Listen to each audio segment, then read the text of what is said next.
414, hold up. Got a message about the remote control plane. Jason Torres on the air. Spencer, I got a message on that plane. It's a big truck with a mural painted of an airplane diving into New York City and exploding. I don't know what's in the truck. The truck is in between 6th and 7th on King Street. All right, 10-4, I'll send you in the bus right there for Westgate.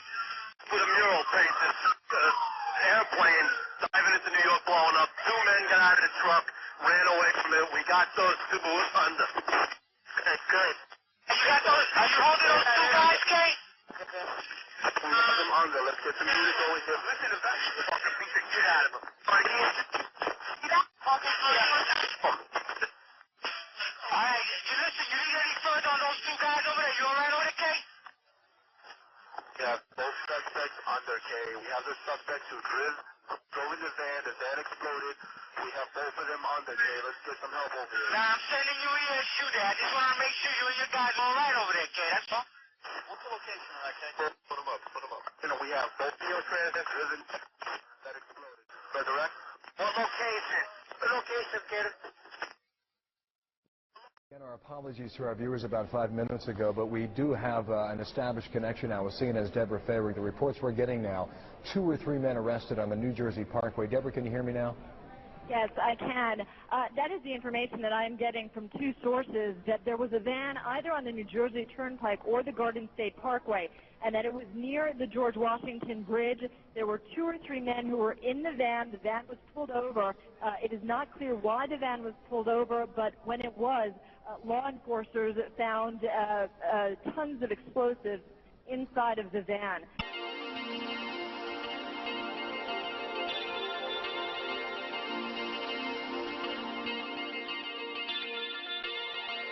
And word late tonight that 2 suspects are in FBI custody after a truckload of explosives was discovered around the George Washington Bridge. That bridge links New York to New Jersey over the Hudson River. Whether the discovery of those explosives has anything to do with other events of the day is unclear, but the FBI has 2 suspects in hand, said the truck load of explosives, enough explosives were in the truck to do great damage to the George Washington Bridge. But they arrested the 2 suspects and they're questioning them as we speak. But that's what we've got so far. 2 to 3 people in custody right now, found with a van filled with explosives. All right,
Adam Gadon, the so-called American al-Qaeda who proclaimed himself the media maven, if you will, for al-Qaeda and was helping to produce a lot of these so-called al-Qaeda videos that were all over the internet that made al-Qaeda look really bad and made the Muslims look bad.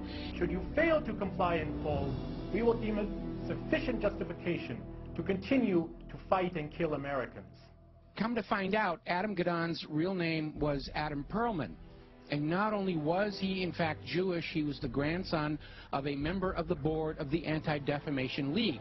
And if you've been following the history of the Anti-Defamation League, you will find out they've been very much involved in covertly supporting a lot of these so-called American Nazi movements. In fact, all the way back, just about the time of World War II, there was this scandal where the head of the American Nazi Party, which had a total membership of like 6, and yet they were getting all this press, was arrested for embezzling from his sponsors, which turned out to be the ADL, so that kind of blew up in their faces. So anyway, we have Adam Perlman, and he's been going around saying, I'm Al-Qaeda, I'm Al-Qaeda, see, I got a turban on my head, I'm a terrible Muslim, gotta hate me, gotta be afraid of me, and of course everybody's laughing at him now because we all know who he is. Okay, so they have brought in the understudy, and there is a new American al-Qaeda named Yosef al-Khattab.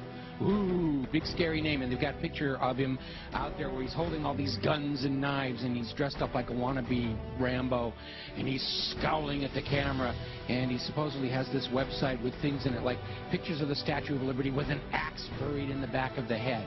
I mean, very heavy-handed, very over-the-top. There was also a link to a puppet show mocking Danny Pearl's beheading. Take a look.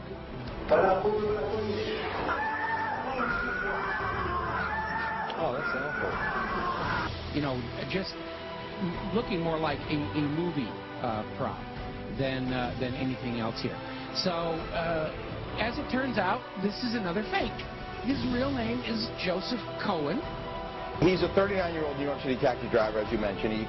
He calls himself Yosef al-Khattab, but he was born Joseph Cohen here in America. He is a Jew. And he is another manufactured front to try and convince Americans that al-Qaeda is actually here in the United States.